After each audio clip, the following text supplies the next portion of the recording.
ყოფნა არ ყოფნა. აი საკითხი.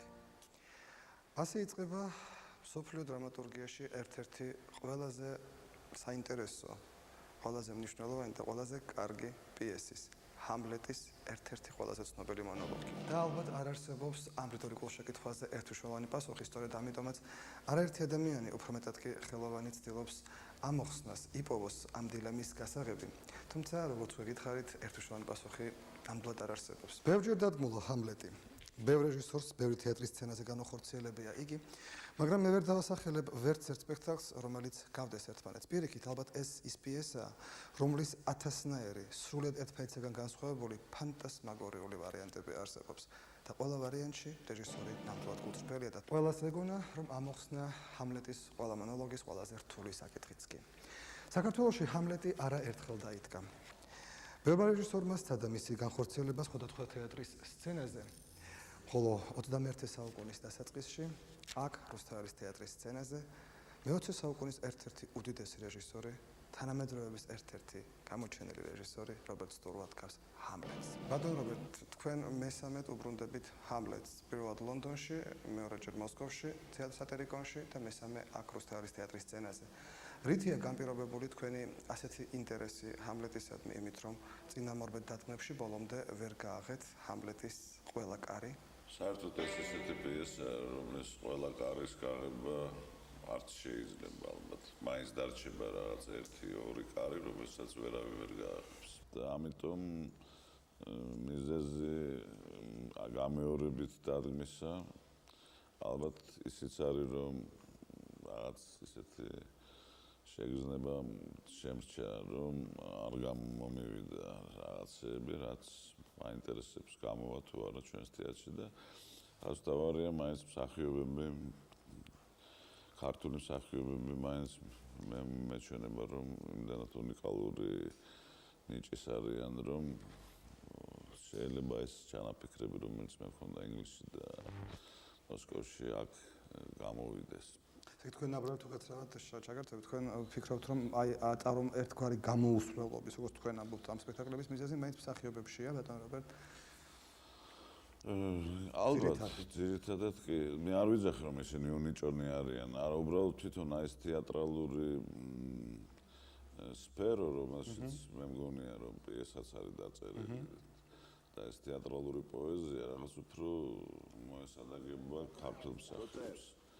მე არ გულისხმობ მარტო ჩვენი თეატრს და გარდა ამისა განაპირობა კიდევ იმანაც, რომ ზაზა პაპუაშვილი, რომელიც ჩვენს თეატრშია, უკვე შედის ასაკში და უკვე ვერ თამაშობს ჰამლეტს. ბატონ რაიკინის ვორცდები გაცილებით მასზე უფრო ასაკში თამაშობს. მაგრამ ესეც ხომ თავისებური კომპრომისი იყო და სწორედ ასაკმაც განაპირობა ბევრი რამე დიახ.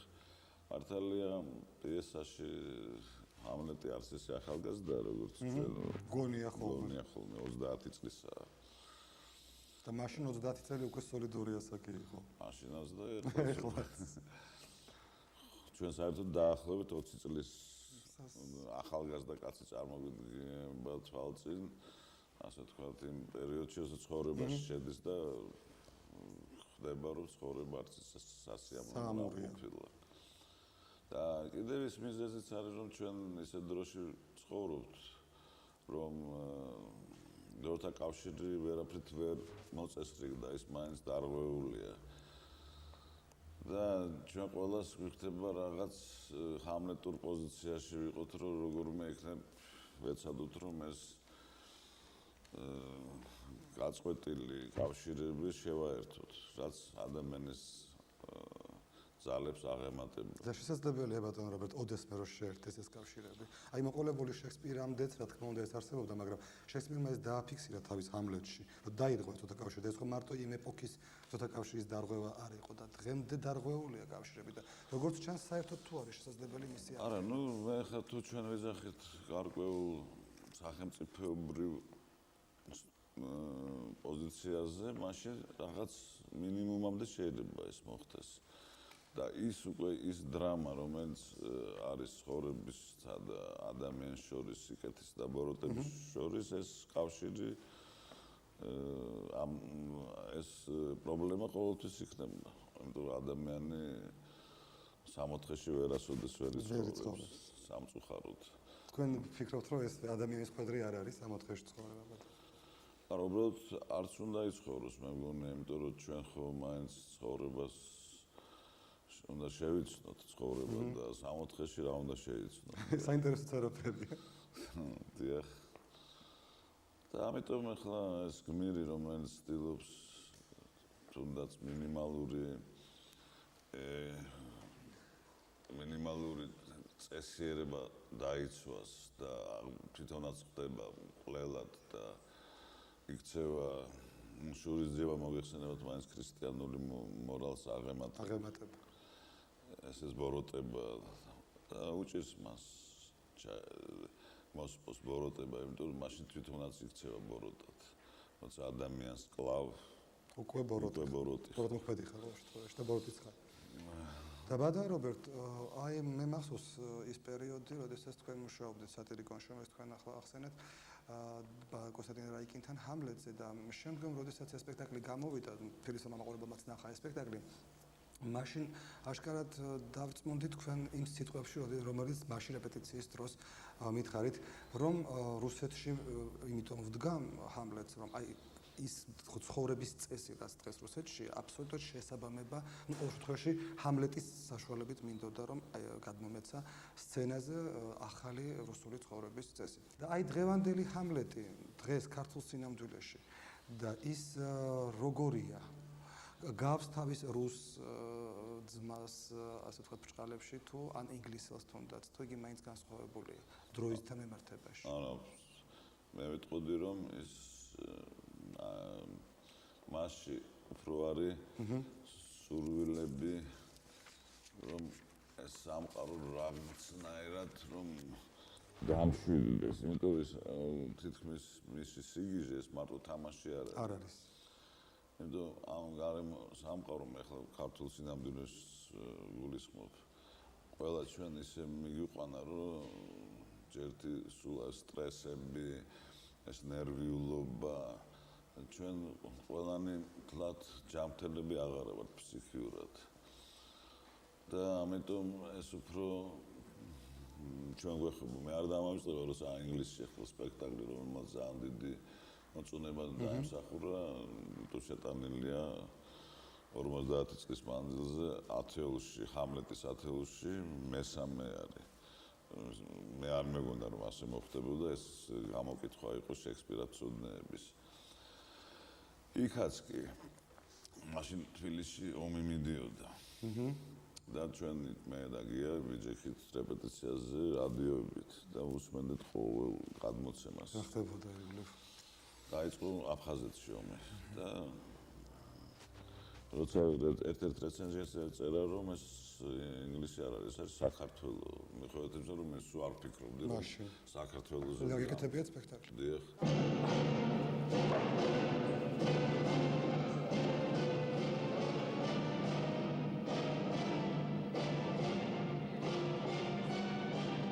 ბატონ რობერტ, მე არ ვიცი, შეიძლება ვცდები, მაგრამ ყოველ შემთხვევაში მეჩვენება და განსაკუთრებით დღევანდელ სიტუაციაში, რომ საერთოდ ჰამლეტი მაინც არის ერთგვარად უზნეო ქვეყნის შვილი, სადაც უზნეო ადამიანები ცხოვრობენ, ყოველ შემთხვევაში ზნეობას მოკლებული ადამიანები ცხოვრობენ. აი მე დავაკვირდი და არის თქვა გადამეთანხმებით, მის ირგვლივ არსებული ადამიანები ყველას ვერავის ვერ ვიტყვით, რომ ისინი რაღაც ზნეობრივი კრიტერიუმებით ხელმძღვანელობენ თავიანთ ცხოვრებაში.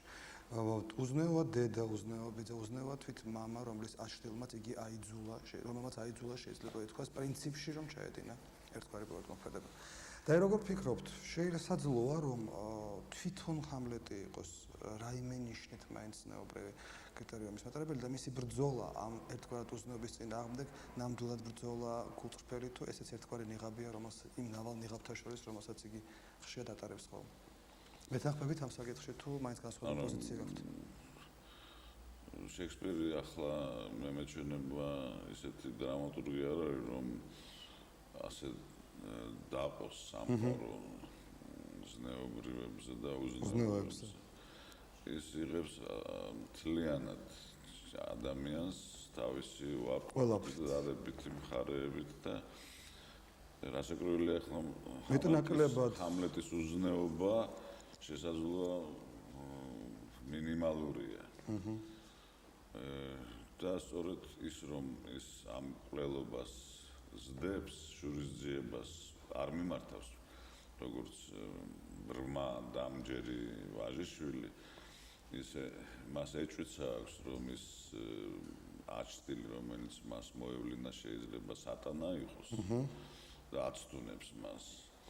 გარდა ამისა მას სჭირდება დარწმუნდეს რომ ბიზამ მისმა ნამდვილად მოკლა მამა. მაშინაც კი როცა ის რწმუნდება ის ვეღარ აკეთებს იმას რომ მოკლას კაცი რომელიც ლოცულობს. ამიტომ ეს კაცი არის განწირული უკვე თავიდანვე ის არის სიკეთე რომელსაც ვერ მოუძებნია ხერხი ვოროტებასთან ბრძოლის. ამიტომ ამ მერყეობაში მას უხდება უცაბედად თუ ნებით ჩაიდინოს რამდენიმე მკვლელობა და ის ვინც უნდა მოეკლა ის ცოცხალია. მეგონის პოლონიის მოკლა იმიტომ რომ ეგონა რომ ეს ბიძამის კლავდა. მისი მეგობრები გაწერა იმიტომ რომ ეგონა რომ იმათთან იყო ყოველ შემთხვევაში. ყოველ შემთხვევაში მათი წოდენ რომ მიყავთ სასაკლაოზე. და სამი ბიძამის ერთი კაცი მოკლა, ამან სამი კაცი ამ და გამოდის რომ და ბოლოს რა გამოდის ამ შემთხვევაში? რომ მაინც უფრო ამის ისა მაინც ყველაზე ზნეობრივია პიესაში. თქვენ საერთოდ მიდრეკილი ხართ თქვენი შემოქმედებით უკვე არა ერთი წელია რომ ტრაგედიას წმინდა ტრაგედიის სახით არ თქვათ რუსთავის თეატრის სცენაზე ყოველ შემთხვევაში ის მაინც ტრაგიფარსის ელემენტებს იძენს და უფრო მეტად ტრაგიფარსის სახე აქვს. ჰამლეტიც ასეთი ტრაგიფარსი შეიქმნა?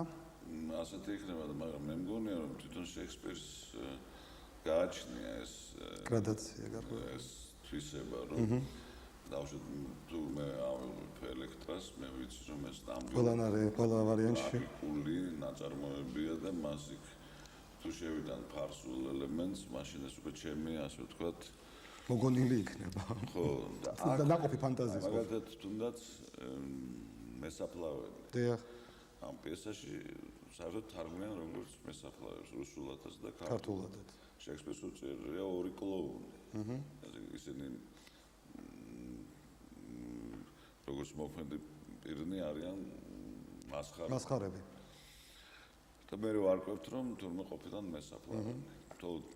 ხოლო თვითონ პიესაში ეს პიესაში რომელიც გამოცემულია შექსპირის დროს პირატული გამოცემა იქაც ასე წერია ეს შექსპირმა ნახა დაუშვათ პიესა რომელიც დაიბეჭდა ბენ ჯონსონის რედაქციით იქ შეიძლება თვითონ ბენ ჯონსონს ქონდა ვთქვათ ვარიანტი თავისი. და გარდა ამისა თვითონ ეს რენესანსული სული ამ მისი პიესები სადაც ტრაგედია სუფთად არასოდეს არ არსებობს ასე ვთქვათ იგი გაჟღენთილია ცხოვრებაში და მე-20 საუკუნეში საერთოდ მეჩვენება რომ სუფთა ტრაგედია არ არსებობს. ეს უკვე რაღაც ილუზია. და ბატონო დატო ჩვენ ისე ვიცვალეთ სახე მე-20 საუკუნეში რომ უკვე ტრაგედიის და ამაღლების გზნობათა განცდას გულისხმობ და ბუნებას რომ აღარ შეგვიძლია ალბათ არა? არა თვითონ უკვე ცხოვრებაში არ არსებობს ასეთი მდგომარეობა დავუშვათ რომ ავიღოთ ყველაზე ისეთი რთული სიტუაციები ჩვენი ცხოვრების თუ ჩვენი ქვეყნის ყოველთვის გვერდით ახლავს რაღაც ისეთი ფარსი ისეთი ელემენტი რომელიც ამას სულ ხდის ამასხარავებს ამ სერიოზულ პრობლემას და საერთოდ ჩვენ თუ დააკვირდებით ძალიან სერიოზულ ხალხს ეჭვით უყურებთ. ნამდვილად ეგრეა. მალავენ. უკან ყოველ შემთხვევაში. თეატრში მე თუმცა ძალიან სერიოზულია რეჟისორი ყოველთვის ეს მსახიობი ასე ეჭვის თვალით უყურებენ. აი რა შეიძლება მსახიობი თქვენ ბრძანეთ რომ ამ თეატრის მსახიობები ალბათ შესძლებენ უკვე ბოლომდე თქვენი ჩანაფიქრის ამ მოწურვას შექსპირის ჰამლეტთან დაკავშირებით. არა ამ მოწურვა არ მოხერხდება და მაინც მსახიობებთან დაკავშირებით რომლის დადგმა პრაქტიკულად არ შეიძლება. პიესა ყოველ შემთხვევაში. და ბატონ რობერტ, თქვენ მაინც მსახიობებზე რამოდენიმე სიტყვა მიიხსენოთ, თქვენ საერთოდ სიტყვა ძუნწი ხართ მსახიობებთან იმერთებაში. მაინც მინდა რომ გთხოვოთ, რომ აი რამდენად იყო თქვენთვის აი ყველა სამი ვარი მე განსხვავებას გულისხმობ, თქვა ლონდონურ, მოსკოვურ და თბილისურ სპექტაკლებს შორის. ბუნებრივია, აქ უფრო როგორც საკუთარი სახლია, ეს თქვენი და უფრო კარგად გრძნობ თავს, მაგრამ მაინც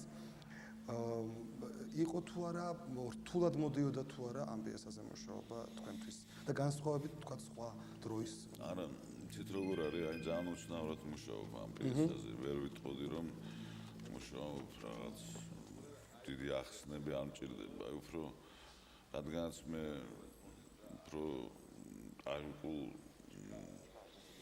ბალაგანამდე მივდივარ მე ხო ალბათ რუსული სიტყვა მაგრამ ქართული სიტყვა ამიტომ ну ძნელი იყო ეგეთ რომ გადამე კაჩა ის ტრადიციები რომელიც ახლავს ყველა შექსპირის პიესას მოდი ხარ დაინახე თითქოს ჯერ ეძე ასეთ სამიზნება იყო მე დაინახე და რეპეტიციის ჩატარების პროცესში თქვენს ჩანაფიქრს რომელიც გაქვთ ბუნებრივია ყოველი სცენის, ყოველი მოქმედების გამიზნვა და აბსოლუტურად რატო აკეთებს ეს მოქმედი სწორედ ამ მოქმედებას და რატომ ამ მიზანსცენას აი ამის უშუალოდ ახსნა მსახიობებისათვის ხდება თქვენს მიერ თუ აქ მაინც ხდება ამოცანის დასმა მხოლოდ კონკრეტულის და შემდგომ იქრება ეს უკვე თქვენი ცით და არა და აუხსნა ესე არ გამომივა მე ვცდილობ ის დავუშვათ ძალიან ისეთი შეიძლება ისეთი ფილოსოფიური აბსტრაქტული სცენები ადამიანურ ენაზე გავაგებთ მსახიობს ისინი ვერ თამაშობენ ისე და მე გარდა ამისა ყველა ისეთი კავშირებია ჩვენ შორის და ზოგჯერ ახსნაც არ მჭირდება რომ ისინი ხვდებიან რას გულისხმობ მე რასაც გულისხმობ მე და უცხოეთში დავუშვათ მოსკოვში მაინც უფრო მეტი ახსნა მჭირდება იმიტომ რომ ის ენა რომელიც გამოიმუშავება ხოლმე წლების განმავლობაში და მსახიობს შორის ის ერთხელ ვიღაც დააცოდნენ იწერდა ჩემ რეპეტიციებს და მე ვთხოვე წამაკითხეთ ხო რომ წავიდე შემწვა გავჭით იმიტომ რომ თუ ის ენა პირდაპირ გადაიტანე დავუშვათ ბურცელზე ის გამოდის რაღაც სულელების ლაპარაკი იმიტომ ჩვენ ლაპარაკობთ ერთს და უსიტყვოდ გულისხმობთ სხვას ამიტომ აი ეს ენა ძალიან ისეთი მნიშვნელოვანი რამეს წარმოადგენს თეატრში არა ეხლა მე ვამბობს ან ჩვენ გონებს იმიტომ ამდენად გადავიდეთ მაგრამ რა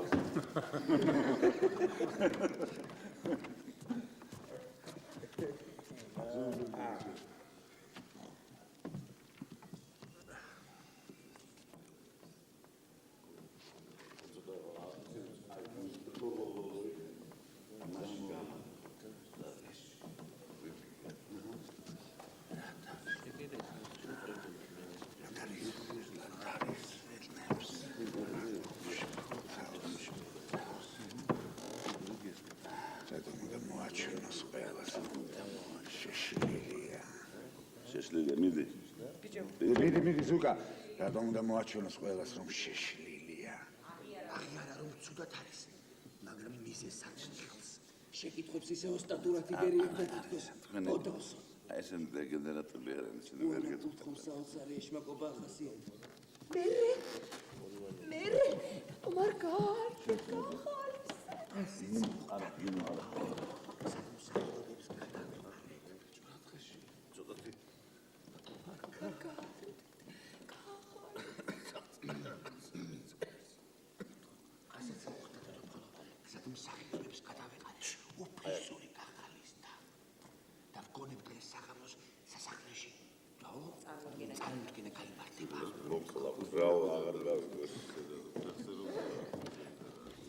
და რატომ ერთ მოქმედებად ხამდა ბატონო ისეთ რა არის მე მეჩვენება რომ ერთი ყველამ ვიცით ეს პიესა მიუხედავად იმისა რომ მე ინგლისში დავსვენდი რომ იქაც კი არის ეს პიესა იმიტომ პრემიერაზე რომ დავჯექით დარბაზში და რეაქციაზე ვიგრძელი რომ ვერს არ აქვს საკითხული ეს პიესა მაგრამ ნუ მე გონია რომ ჯერთი უკვე ისეთი დრო დადგა რომ ბევრი ლაპარაკი ერთ პრობლემაზე დიდხანს ახსნა რაღაცის. უკვე ჩვენ ისეთ დროში ვცხოვრობთ, სულ ამას კი ვიზახით, რომ ისეთ დროში ვცხოვრობთ, რომ ჩქარა და ჩქარა უფრო ადვილად ვგებულობთ. მაგრამ ნამდვილად ისეთი გადაღლილია მაინც ალბათ ადამიანის. და მე იდეალური იქნება 2 საათში დავეთ. ბატონობით და მაგამახსენეთ თქვენი წარსული გზა და აქედან გადაკავშირებით მაშინ როდესაც თქვენ ერთ-ერთი ფუძემდებელი ხართ ამ თეატრში, პოლიტიკური თეატრის, მე ასე ვიტყოდი იმ პერიოდში ყოველ შემთხვევაში, როდესაც თქვენ აქტიურად მოღვაწეობთ რუსთავის თეატრის სცენაზე. და არის თუ არა ჰამლეტი და მაშინ ეს არის შემცირება მნიშვნელობა, რომ ყოველი სპექტაკლის შემდგომი იყო წინა სპექტაკლის თემის, იდეის, პრობლემის ერთგვარი გაგრძელება. და ამდენად გამოდიოდა ერთი მთლიანი გზა, ერთი მთლიანი სახე, რომელიც ჰქონდა თეატრს. არის თუ არა ჰამლეტი და იქნება თუ არა ჰამლეტი, იგივე ვთქვათ გაგრძელება რიჩარდის, მანამდე ყვარყვარეს რიჩარდის, ვთქვათ, აი შემდგომ უკვე ლირის და მაკბეტის უფრო მეტად და შემდგომ ჰამლეტის. მე მეჩვენება რომ სტილისტურად არ იქნება იმის გაგრძელება, ნუ როგორც მე მგონია. არა, მე გულისხმობ შტოში არა სტილისტურად. და იდეურად ალბათ გაგრძელდება, იმიტომ რომ პრობლემები იგივეა. როგორც არ უნდა დადგა ჰამლეტი, მაინც ჩვენ გვაქვს საქმე სახელმწიფო მეთაურთან, მის მემკვიდრესთან, უფლისწულთან და ეს სახელმწიფო მეთაურმა უზურპაცია მიმართა ხელისუფლების, ძალაუფლების. ჩაიგდო ტახტი ისე რომ გაანადგურა თავისი საკუთარი ძმა. თან ისე რომ არავინ არ იცის ამის შესახებ. და თავისთავად ეს არის და არის ამ სპექტაკლში ბატონ რობერტ და საერთოდ ჰამლეტში, აი თვითონ ჰამლეტის სახეში ერთგვარი სურვილი ტახტისკენ სვლის. არ ეს მეთვლიან არ არის მოხსნილია მთლიანად ეს ფორმა. რაც შექსპირთანაც არ არის, იმიტომ რომ ერთადერთია, როცა მას ეუბნება როზენკრანცი თუ გილდესტანი, რომ ბიძაშენმა თქვაო, რომ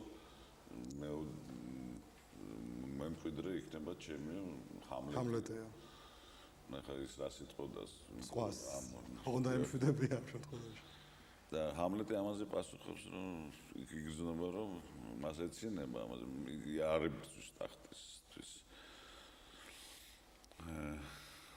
არც უნდა მე მგონია ის ვიტენბერგში მის დაბრუნება უფრო მნიშვნელოვანია, ვიდრე აქ დარჩენა. საერთოდ მე მგონია ტოვებს თავის სამშობლოს, რადგანაც მას არ შეუძლია შეეგოს იმ საშინელებას, რაც მის ქვეყანაში ხდება.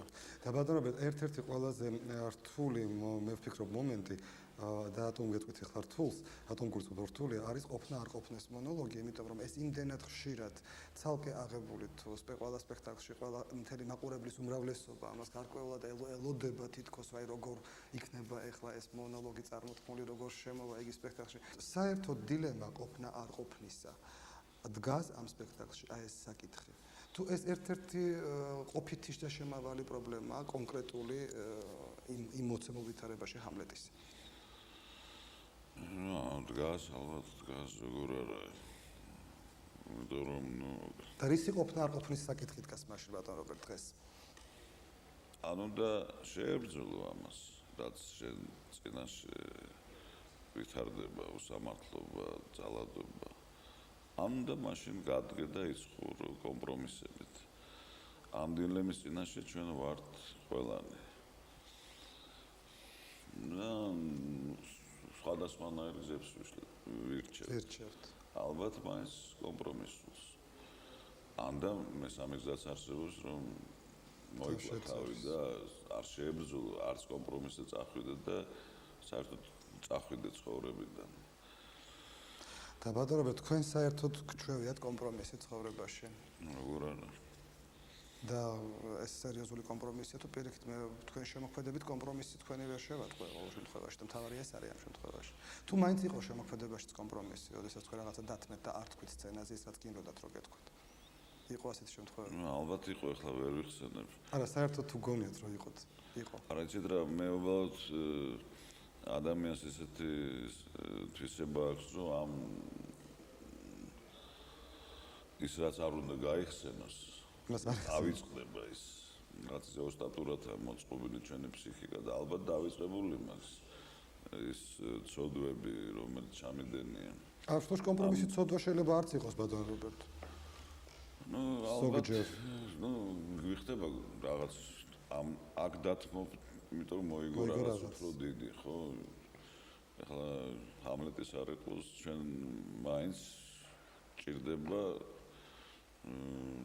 წასვლა რაღაც დათმობებს და ბატონო რობერტო აი თქვენ თანხმობით თორე იმ ფრაზას ჩეხოვის და გეტყვით ატომას ამაში ცოტა მოგვიანებით ატომ ამბობ როდესაც იგი ამბობს ცნობილს მის მოსაზრებას რომ თუ არის თოფი პირველ მოქმედებაში მესამეში მან მასაზე უნდა გაიხსრულოს აუცილებლად აი ბატონო რობერტო თქვენ როგორ თვლით თქვენმა სპექტაკლებმა დღეს გაკეთებულმა პირველ მოქმედებაში მესამე მოქმედებაში ჩვენ ცხოვრების გაისროლა თუ არა ეს უკვე უნდა თქვას ვისაც მოვარტყ მოხდა თუ არა მაშინ ბატონო რობერტო ესეთი რამ ახლა ჩვენ ფინალისაკენ მივდივართ თანდათან ჩვენი საუბრეს არის თუ არა ჰამლეტი თქვენი ბიოგრაფია თუ ეს იმ ადამიანების ბიოგრაფია რომელიც თქვენს ირგვლივ არის როგორც ფლობერი ძახდა ადამ ბოვარი მე ვარო ალბათ რაღაცა არის ახლა მე უბრალოდ ის დაბეჭდება როცა სრულიად მაწვილმა კაცმა 13-12 წლის ბიჭმა წავიკითხე ეს პიესა და რაღაც ისეთი უდიდესი დაბეჭდება მოახდინა ჩემზე ის ალბათ სულ მიდევს ის ადრეულ ღრმად გულში და ვცდილობ რაღაცნაირად ალბათ თქვენს გაგიზიაროთ ჩემი შეხედულებები ამ პიესაზე და საკუთარი თავის შეგნით ალბათ აღმოაჩინოთ ყველა გმირებს მაინც ატარებს საკუთარ თავს თუ არ ახარ ყოველ შემთხვევაში ვცდილობ რომ გავუგო მას და რაღაცნაირად და მოქმედებენ თქვენზე გმირები ბატონო რობერტო თქვენს ცხოვრებაზე თქვენს ბიოგრაფიაზე მე ვცდილობ რომ სპექტაკლები დავივიწყო მართლა ამოვიგდო გულიდან რადგანაც რეჟისორებს ერთი საშიშროება გვაქვს რომ შეიძლება დატკბე შენ საკუთარი ნამუშევარი არა მარტო რეჟისორებს და რეჟისორების სახელმწიფოდ ვერ ხედავს თავის თავს თორე და დატკბე და მე უკვე დაჩლუნდები და უკვე ახალი კეთება გაგიჭირდება და მე სურვილი მაქვს სულ რაღაც ვიცვალო ახლა ამას წინათ მოვყევი რაღაც ავარიაში და გიაყანჩელა მითხრა ჩვენ ასაკშიო კარგია თავს რო დავარტყავთ იქნებ შეან რაღაცა და სხვა რაღაცაზე გადა შევქმნათ იმედია რომ ეს ავარი არ ჩაივლის უკვალოდ უკეთესობისაკენ წარმართავს ყოველ შემთხვევაში მინდა რომ უკეთესობისკენ მაგრამ შეიძლება სულ დამაჩლო არა მგონია ბატონო რაც შეეხება ახალს და უკეთეს თქვენი გეგმა არის 13-ში გაფრენა როგორც მე ვიცი მოსკოვში ნოემბერს და ახალი სპექტაკლის დაწყება იქ კონკრეტულად აი თუ შეიძლება ამ სპექტაკლზე საუბარი რაღაც მინიშნებით მაინც სად რომელ თეატრში როდის უნდა იყოს პრემიერა და ეს კლავ რაიკინთან მივდივარ დასადგმელად მე არ მიყვარს დიდ თეატრებში და ცნობილ თეატრებში დადგმა რომ იქ შედიხარ რაღაც შენი პრობლემებით ის თავისი ტრადიციები აღიხდება რაღაც კონფლიქტში შესვლა ასე თუ ისე და მე მირჩევნია რომ ისეთი ჯერ ჩამოუყალიბებულ თეატრებში ვიყო და რაიკინთან დგამ ამჟამად გოლდონის კომედიას სენიორ ტოდერო ბუზღუნან ასე შეიძლება ვთარგმნოთ ეს ესეთი ოჯახურ ტირანიაზეა კაცი დაბერებული იმიტომ რომ მალე უნდა წავედეს ამ ცხოვრებიდან რაღაც ამიტომ ნერვები აშლილი უწამლავს ახლობლებს სიცოცხლეს დიახ აი ამაზე ესეთი მე ვერ ვიტყოდი რომ ძალიან მხიარული პიესაა იმიტომ გოლდონის შიგადაში ძალიან საინტერესო სერიოზული კომედიებიც აქვს მაგრამ მინდა ესეთი ელეგანტური რაღაც სპექტაკლი ძალიან მოკლე ხუმრობა ძალიან სერიოზული ხუმრობა გავუკეთო რაიკინს მით უმეტეს რომ მასაც ძალიან მოეწონა ეს პიესა და აი ამ მოხუც კაცს ითამაშებს რაიკინი და თბილისში ბატონ რობერტო როდის აპროექტ დაბრუნებასთან რა სპექტაკლები მე ჩამოვალ სადღაც მარტში თებერვალში და დავდგამ ლაშა ბუღაძეს გააგრძელებთ ყოველ შემთხვევაში, რომელსაც მუშაობა დაწყებული გაქვთ უკვე როგორც მე ვიცი. და წასვლისას ჩაეშვება ახალი პიესები დადგავენ ახალგაზრდა რეჟისორები კვლავ მიმართ ისე სრულიად უცნობ რეჟისორები, ну, გარდა ანდროი ნუქიძისა, რომელიც საწიცნო თქვენ დაიდგება ესე იგი ლაშა თაბუკაშვილის ახალი პიესა აკა მურჩილაძესთან. თქვენ იმუშავებთ თუ სხვა რეჟისორი? არა, უკვე მან დაწერა, უბრალოდ რეჟისორი აგრძელებს მასთან მუშაობას. ახლა უნდა წავმიკითხონ ახალი ვერსია თამაშ ჭილაძის პიესა. და ასე რომ თითქმის ყველა ყველა ქართული გამოგვივიდა და მე მეხუთე ქართული იქნება. დაბოლოს ბატონ რობერტ, აპირებს თუ არა კიდევ დაუბრუნდეთ ჰამლეტს? არა. რატო? მოგბეზრდათ. არა, საერთოდ რატომღაც სახელი შემექმნა ისეთი რომ მე ვარ შექსპირის პიესების დამდგმელი. სინამდვილეში დავდი 10 პიესა მისი. 37-დან. თუ მეტი. ამიტომ ახლა უხერხულადაც მეჩვენება რომ კიდევ მიმართო შექსპირს. ცოტა სხვა დრამატურგებსაც მივხედავ. და აღარ დადგავთ შექსპირს საერთოდ, ბატონ რობერტ, ასე თუ დავდგამ ერთი პიესა მინდა დავდგა, ეს არის ხარისხალი. საკუთარი მისი პიესა. იმუშავებს ჩემი ტვინი. ავარიის შემდეგ და სიბერის გამო. ნახოთ. იმედია ყოველ შემთხვევაში თეატრის მიტოვებას არ აპირებთ ყოველ შემთხვევაში და მემუარების წერას არ დაიწყებთ. მემუარებს არც დავწერ. არასოდეს? არასოდეს. რატო? რატო? არაფერია მოსაგონებელი. რატო ხალხი? თქვენ თვითონ მემუარებში ტყუილებს წერეთ ზირითადად. აბსოლუტურად გონია რა ასე.